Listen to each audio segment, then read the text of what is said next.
Stick It to the Stickman is a roguelite physics brawler where you beat the shit out of other stickmen to get your job back. It's a fire or be fired world out in these parts. Developed by the company Free Lives, it's a simple to pick up, infinitely replayable beat 'em up where the goal is to make the most absurd build possible and build up the highest combo, defeating a variety of workers and bosses. Gameplay is very simple. Upon starting the game, you choose a minimum wage representing difficulty and a worker, each worker having different starting moves and its different starting passive. For example, the Temp, the first character you'll play as, is a simple character with no real allegiance to any type of move, but starts off with the multitasker passive, increasing your health for each move you get. There's other characters too that you unlock via promotions, which are obtained whenever you fill the XP bar in gameplay. The Weeb throws throwing knives, Hadoukens, and karate chops. The Jogger is all about legs, focusing on various kicks and sweeps. The Egomaniac's got a big head and starts off with the more enemies passive, causing more enemies to spawn throughout the run. And the Conservative is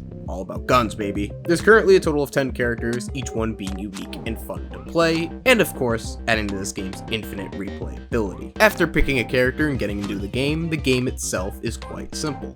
You have a list of moves noted at the bottom of the screen, and every time you attack, you'll run through these moves sequentially. Some moves have ammo noted by the bar above them, and will require some to be performed. Every enemy killed will give you some XP, and once reaching the XP requirement, you'll get a promotion, either giving you the choice of new moves to pick from, an upgrade to one of your existing moves, a passive ability, or an option to modify a move such as swapping the positions or removing one outright.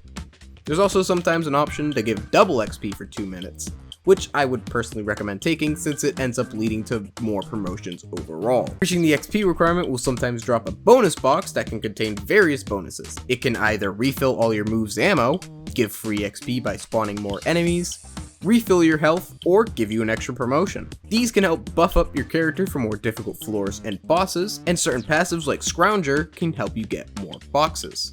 Enemies come in various types, from simple workers looking to throw hands, to big guys who will take a bit of a beating before going down, to mega nerds who will just shoot you outright, not before hesitating of course. As you proceed up the floors, more types of enemies will emerge, with big fat ones who love grabbing onto you and throwing you around, to loudmouths who will talk so much shit it will literally make you shoot yourself out of boredom.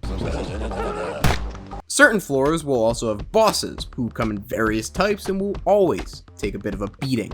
Not to list them all, but you'll end up fighting some handymen, ninjas, and chained up maniacs, along with some other ones.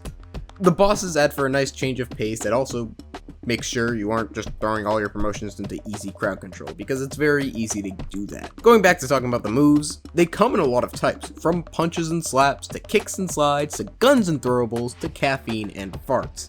Each move ends up being unique, and what makes them even more unique is their upgrade. Each move is able to be upgraded 1 to 2 times, completely changing the move entirely. A simple uppercut can turn into complete levitation, and your nice morning coffee turns into a very unhealthy cocaine addiction, slowing down time and doubling your damage. I'd recommend taking new moves every run and trying to experiment with all the options to figure out which ones are best and right for you.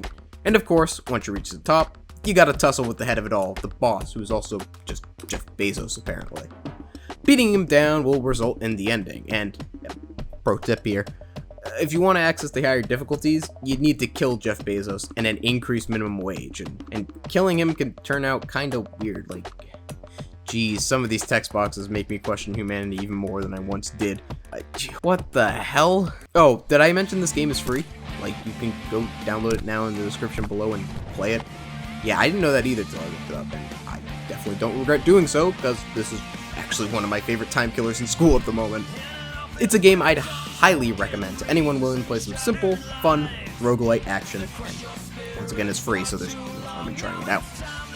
As we reach the end of the video, I'm going to do that YouTube thing where I tell you to like, comment, and subscribe, and join our community Discord in the description below. You can also find some of my other socials there, as well as on screen now or some of my other videos. Thank you for watching all the way to the end. I really appreciate it. Go check out this game, and I'll see you in the next one. Goodbye.